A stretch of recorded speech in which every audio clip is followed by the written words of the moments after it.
Ele quis fazer um teste com meu pai e levou no centro espírita, no final da década de 20, Centro Espírita Cristo Redentor, o nome do centro. E o médium disse para o meu pai que ele era acompanhado de um guia de luz muito forte. E o meu pai ficou muito impressionado, e o Santa Maria também. Então, a partir daí, o Santa Maria começou a estimular o meu pai a desenvolver essa paranormalidade, né? E a descobrir quem era esse guia, quem era esse guia, e como. E eles, então, começaram esse processo e acabaram descobrindo que era um peruano chamado Egídio Lajovino, né? Que era uma entidade espiritual que construíram uma relação muito mística. Meu pai se tornou, de fato, uma entidade. Esse Egídio Lajovino foi se fundindo assim a personalidade dele. E, na realidade, dentro do espiritismo, há assim, uma linha que diz que os guias, eles orientam, eles protegem e orientam as pessoas até a pessoa estar pronta para ela própria se tornar o seu guia. Então, na realidade, eles se fundem. Quer dizer, existe. E eu acho que isso foi o que aconteceu. Quer dizer, o meu pai, ele próprio passou a ser o Egídio Lajovino.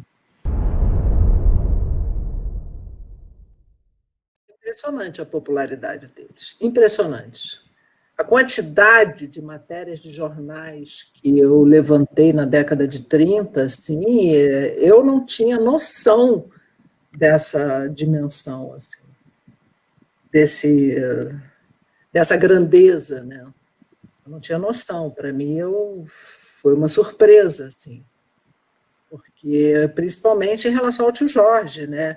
E foi nesse período que eu consegui entender o papel do papai, porque ele tinha uma presença constante, porque era ele que falava pelos irmãos, né? Todos os depoimentos, todas as matérias, ele tinha a fala dele, o posicionamento, que ele é que decidia, ele que tinha o poder de decisão.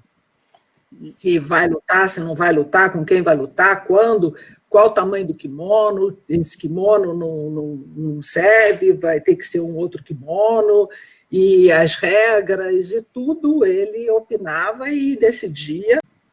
Meu pai sempre teve a preocupação de viver a vida real, a vida como ela é, e não de criar uma falsa impressão de eficiência. Eles falavam muito do fato e a prova, né? Quer dizer, você tem que dizer que é aquilo e provar. Então, essa regra, essa premissa, ele manteve ao longo da vida dele inteira, e depois em relação à alimentação também, quer dizer. E mais incrível, falando da alimentação, quando eu digo que ele era assim, ele assumia todas as funções em relação aos irmãos, em 1935 ele já definia uma dieta específica para o tio Hélio lutar, ele já era nutricionista, esportivo, quando ninguém nem sonhava de relacionar a alimentação ao esporte, não existia isso, ninguém, não tinha nem no campo da nutrição naturalista, nem no campo da nutrição convencional, não existia essa correlação de alguém pensar qual a melhor alimentação para o atleta, o que iria dar mais condições físicas para o atleta ter um bom desempenho e rendimento durante a luta. Quer dizer, ele já tinha essa preocupação, ele pensava nisso. E encontrei matérias dele dizendo que o tio Hélio tinha ido para uma fazenda tal e que ele tinha prescrito uma alimentação específica, quer dizer, meu pai foi um pioneiro em todas as áreas, assim, né? Ele foi uma pessoa muito visionária, muito criativa e muito atenta, né, para tudo. O pai, ele tinha um talento, ele tinha uma mente muito poderosa. Ele era um homem muito intuitivo e e na infância ele treinava com os animais, ele tinha um hábito de brincar com os animais, só que ele brincava com animais selvagens, né? Ele brincava com jacaré, ele brincava com onça, ele adestrou um galo da terra como galo de briga, né? E botava o galo da terra para brigar com os outros, improvisava uma espora e brigar com os galos de briga, e conseguia que o galo dele ganhasse. Então, ele tinha todo um treinamento e uma observação, sempre foi um homem de profunda observação, de ter um aprendizado da vida a partir da observação, né? Que isso ele aprendia a ler os sinais das pessoas e da própria vida, porque ele era um homem da Amazônia, ele tinha uma influência indígena, a cultura indígena, os hábitos indígenas, a floresta faz parte da vida, faz parte, são os personagens, são entidades, né? Que compõem, que fazem parte da vida das pessoas. Não há uma separação.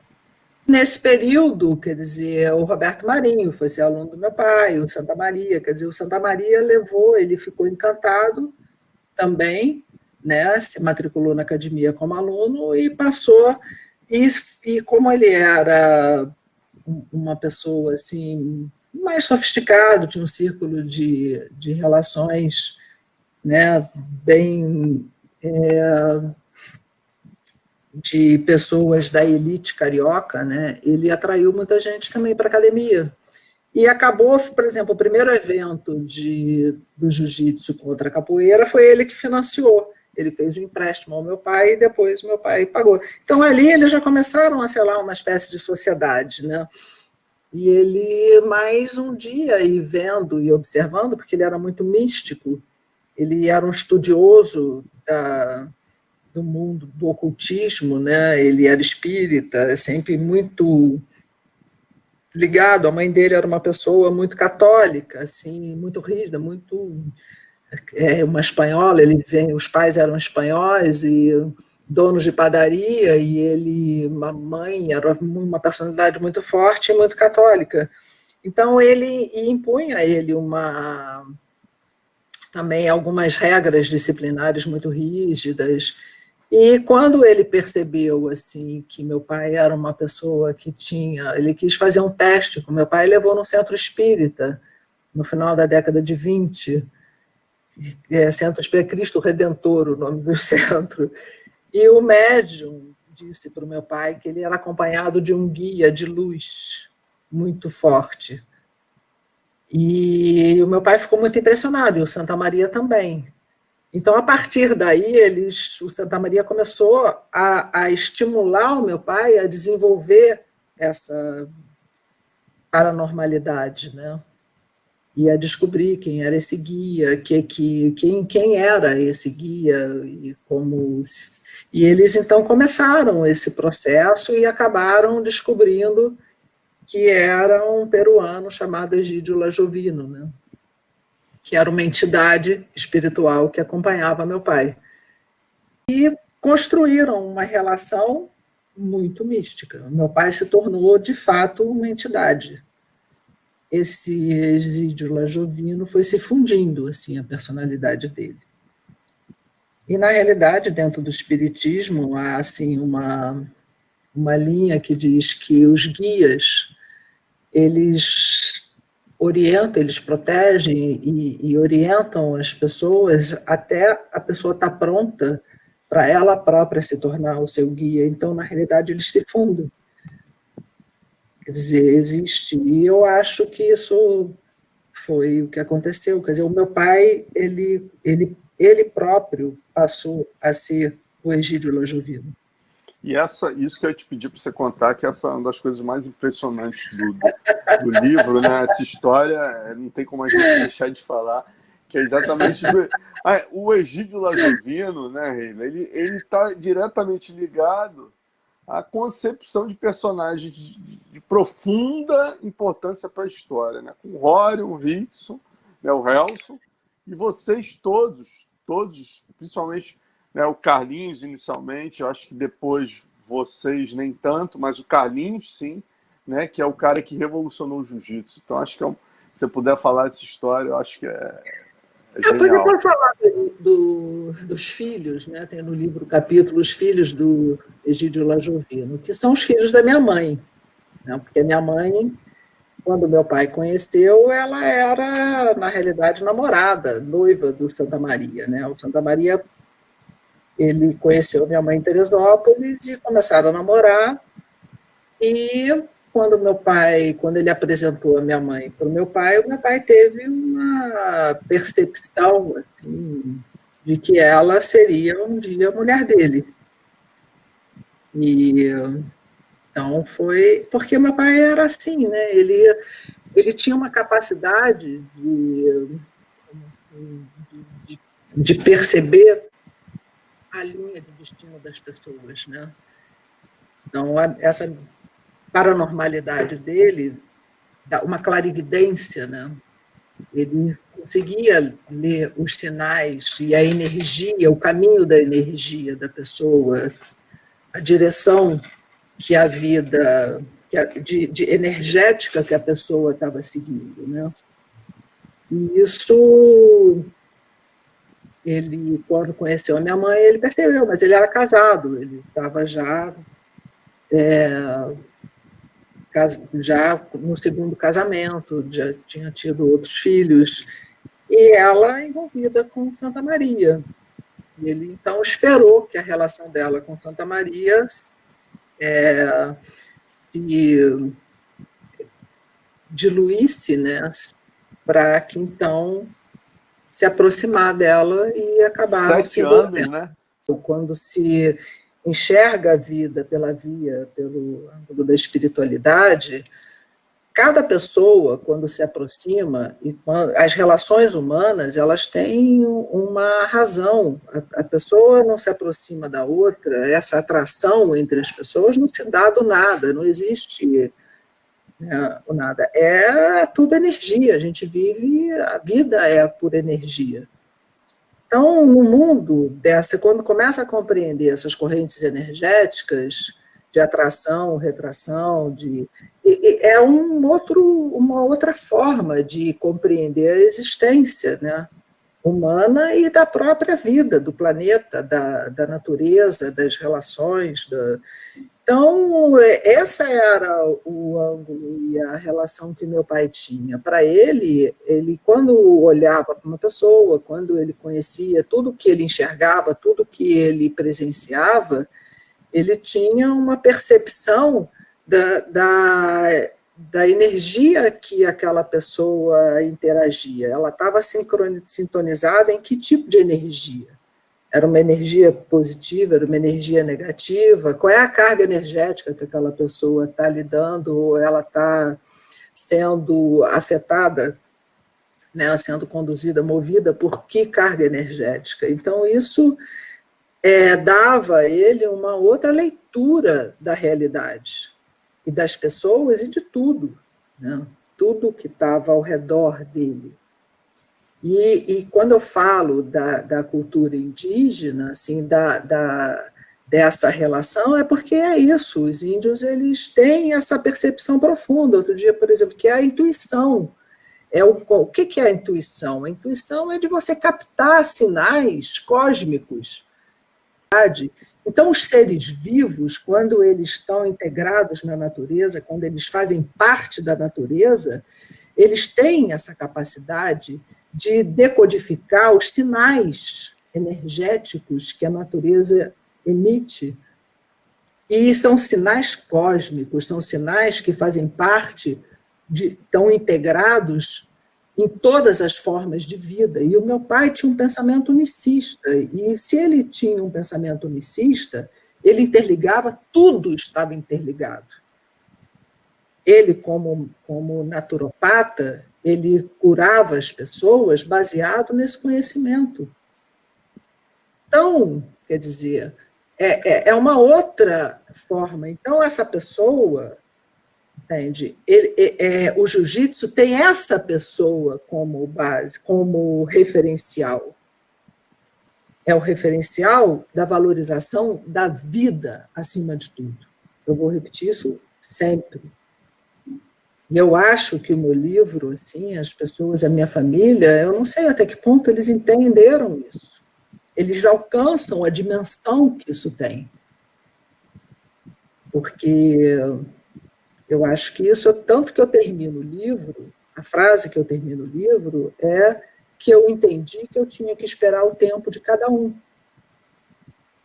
Porque essa percepção, ela está diretamente ligada à vivência e a descoberta de cada um de si próprio, do grau de profundidade que as pessoas mergulham dentro de si próprias para se autoconhecer. É um processo de autoconhecimento de si próprio e do outro, e dos outros, e do mundo, e da vida. E é essas conexões que fazem parte do processo de evolução.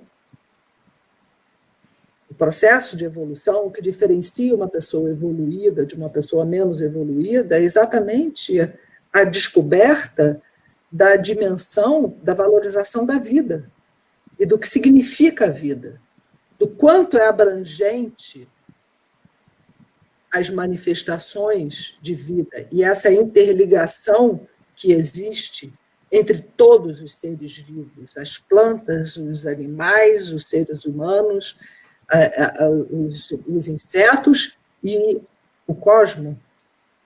Como com 70, quando meu pai se mudou para o Rio, ele também assumiu a profissão de naturopata, ele curava as pessoas, ele tratava as pessoas com ervas medicinais e alimentação.